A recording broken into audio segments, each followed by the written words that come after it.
Hello, my name is Joe Ko, and in this video I wanted to talk a little about the free webinar that we're running on the 24th of July 2023 called the Improv Effect. This is a webinar for coaches, therapists, hypnotherapists, people helpers of all kinds. And it's all about how we can use and how you can use principles from the world of improv. That means improv theater, improv comedy, improvised storytelling, and how we can take principles that people learn in improv and apply them in psychotherapy and in coaching. And my background is I've been a hypnotherapist and solution-focused therapist since 2005, and I've trained in improv, voice work, theatre, various aspects of the performing arts for a similar length of time, actually. So there's been a lot of overlap in what I've done in voiceover work, what I've done in experimental theatre and improvised performances, and how that's fed into my work as a hypnotherapist and my work as doing solution-focused therapy with people. Let me give you an example. So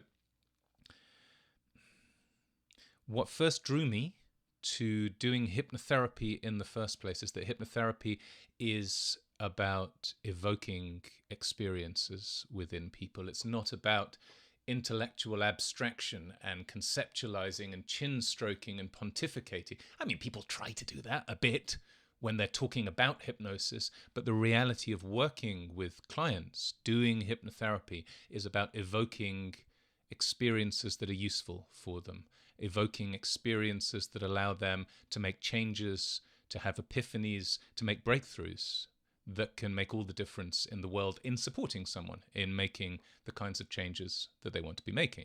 Now, when it comes to improv, what struck me when I first began training in it is, my goodness, here is a discipline that allows us, that gives us a way to internalize, to train, to develop a strong muscle memory for exactly what Milton Erickson was talking about, the late, great hypnotherapist extraordinaire of the 20th century, Milton H. Erickson, MD, of Phoenix, Arizona, who was renowned for utilizing whatever the client would bring him to assist that person in making changes, whether it was problematic patterns, quirks, strengths that he noticed and brought out in them and emphasized in them. He was a master of utilizing also the stories of his own life, utilizing stories of his other clients. So he was just a master of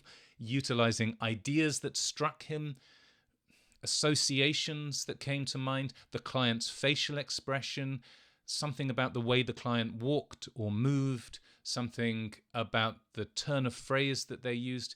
He was able to home in on exactly what was most relevant in that moment, in just sensing what was obvious, what was the obvious way to proceed for him, that allowed him to incorporate that into the changes that were right for the client and that were most useful for the client. The thing is, it sounds just jaw-droppingly amazing, that he there's all the case books of Milton Erickson, and it doesn't mean he succeeded every single time. It wasn't like he was superhuman, but he was, remarkably innovative and creative. Yeah, there was only one Milton Erickson. But the thing is, as impressive as it all was, and as much as people talk about Milton Erickson, it's one thing to read about it. It's one thing to have these words like, well, utilization. Well, utilization is very useful as a therapist to apply utilization. Yeah, that's of course very, very true.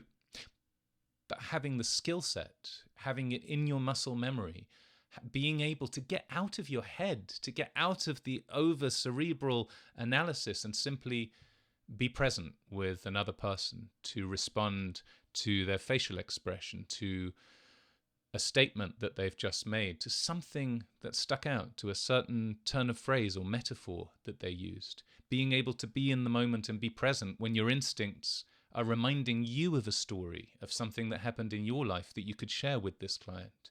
Being able to respond in the moment, being able to go with your instincts.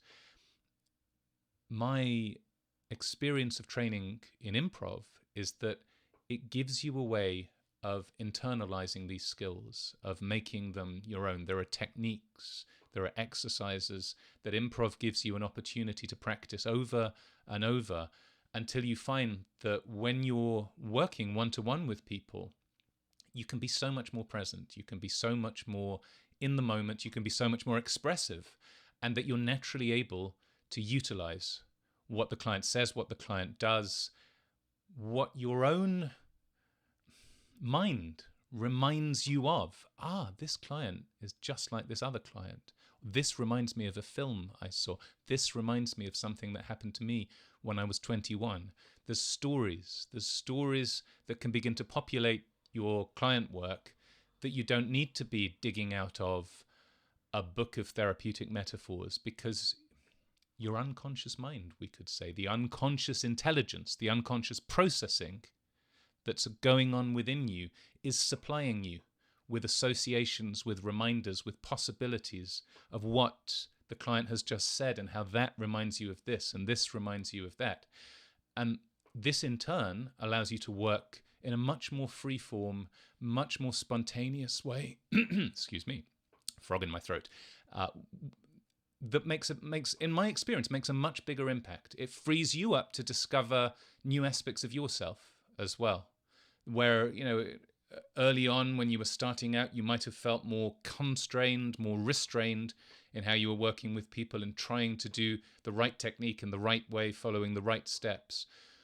The more you can let go of that rigidity, the more you can trust in your instincts, the more you can trust in your senses and go with what's obvious and allow the session to build collaboratively, like a scene, like two people in an improv workshop where neither of them has consciously planned ahead of time exactly what's going to happen, but instead you're responding in the moment. You're finding the gold in what the other person has said and you're building upon it.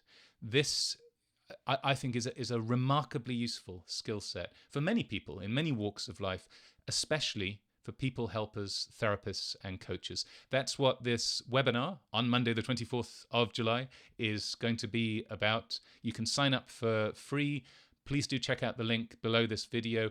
And we'll also be running a Zoom training in September 2023.